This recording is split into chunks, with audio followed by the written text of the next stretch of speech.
Assalomu alaykum barchaga, sizlar bilan Zamira, rus tili va adabiyot o'qituvchisi. Bu degani bugun siz bilan padej mavzusini bir boshdan ko'rib chiqamiz.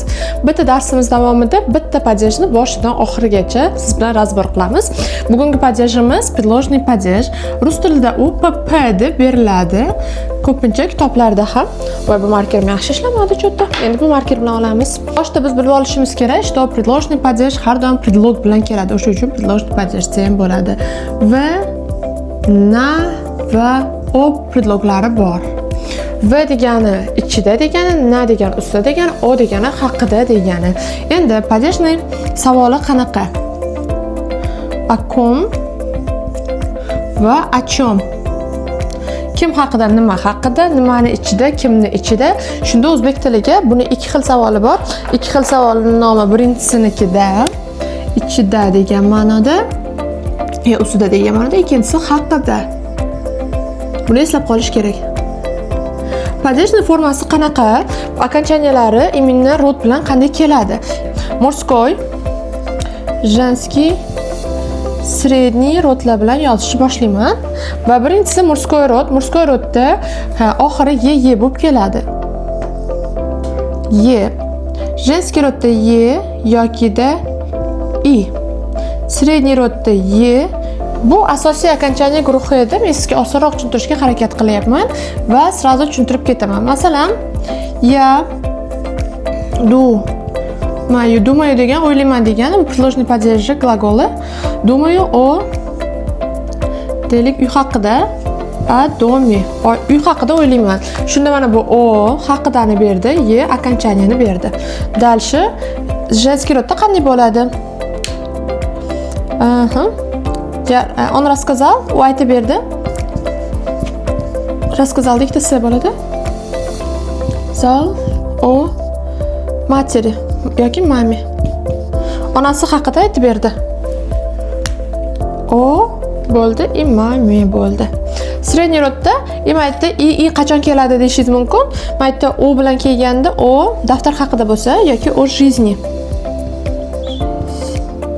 O жизни. Hayot haqida degan. O жизни bo'lmaydi, o жизни bo'ladi. Endi я мечтаю, я men orzu qilaman. Tayu o more.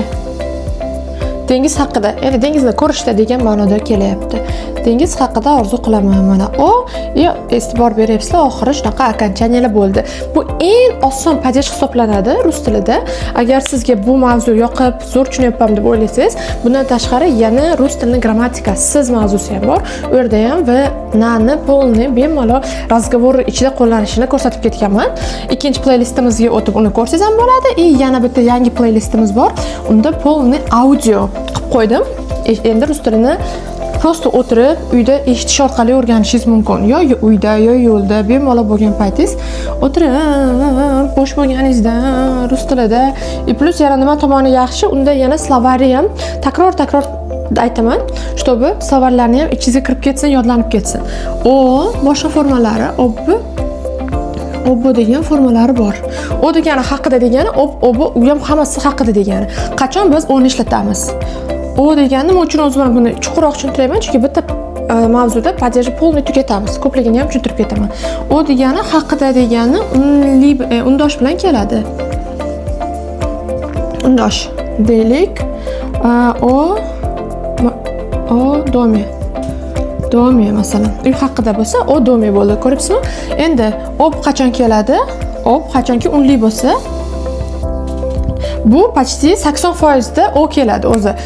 Ana o'qib o'ylab qolmang, что har xil kelar ekan deb o'ylamang. Ko'pincha o keladi. Obbo qachon unli bo'lsa, deylik unli tovush bo'lsa.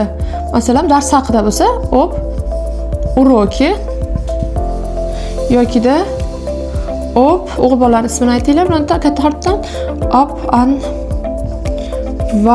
abanvari. Ko'ryapsiz, mana ob bo'ldi, a bo'lgani uchun, ob uroki bo'ldi, bu yerda u bo'lgani uchun u unli, a ham unli. Bu mavzuni tushundingiz deyman. Endi hozir oboni ham tushuntirib ketaman.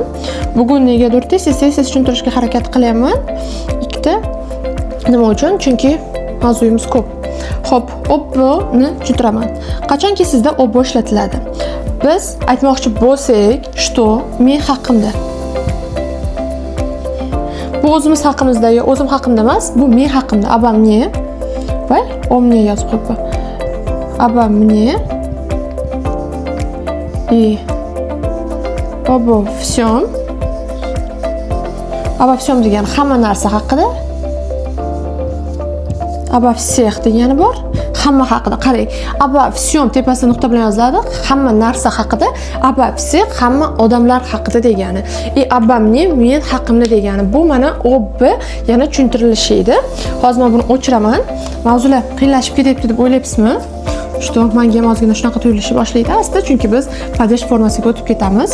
Agarda sizga mana shu onlaynda faqat ko'rib, video ko'rib o'rganish qiyin bo'layotgan bo'lsa, ustozdan izlayotgan bo'lsangiz, bizda offlayn va onlayn kurslarimiz ham bor. Aytgancha, o'shanga adminga yozib, bemalol darsga qo'shilsangiz bo'ladi. Darslarda polniy kitoblarimiz tomonidan beriladi. Yana plus tomoni xohlagan vaqtingizga, xohlagan platformangizda o'tilishi mumkin. Yakkaxon yoki guruhda ham o'tilishi mumkin darslaringiz. Xo'p, множественный числоda окончание qanday bo'ladi? Множественный числоda окончание ах-ях. Ах-ях bo'ladi agarda siz mana shu padejni ishlatsangiz. Deylik, akalar haqida bo'lsa, o bratьях. Bratьях. Xo'p, o людях. И ahga ham aytaman. O knigах. Kitoblar haqida. O уроках, об уроках.